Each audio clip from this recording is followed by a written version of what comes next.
Главное, что сегодня этот зал полон вами, полон детьми. На бесплатном уроке музыки от Дмитрия Маликова яблоку негде упасть. Тот самый аншлаг, по которому артист соскучился на своих эстрадных концертах. Пока воспитанники музыкальных школ осваиваются в БКЗ, артист рассказывает о своих неординарных проектах журналистам.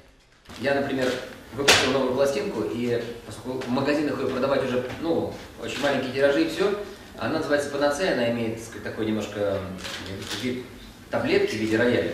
И я договорился с аптеками. Я продаю свою новую музыку в аптеках. Проект «Уроки музыки» с акцентами в сторону классики и фортепианного инструментализма тоже своего рода необычное явление. Смесь творческой встречи, мастер-класса, открытого урока и концерта. Когда еще представится возможность сыграть дуэтом с артистом, одинаково уважаемым как на эстраде, так и в кругах классических музыкантов.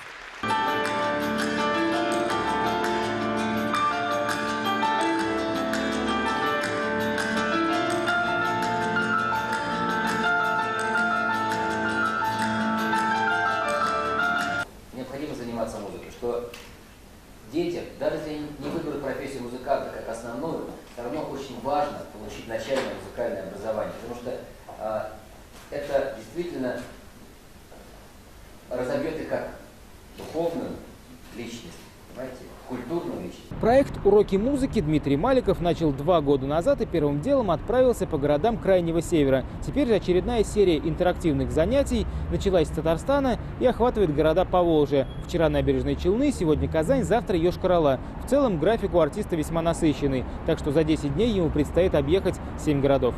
Антон Райхштадт, Альфред Камилевский, телеканал «Эфир».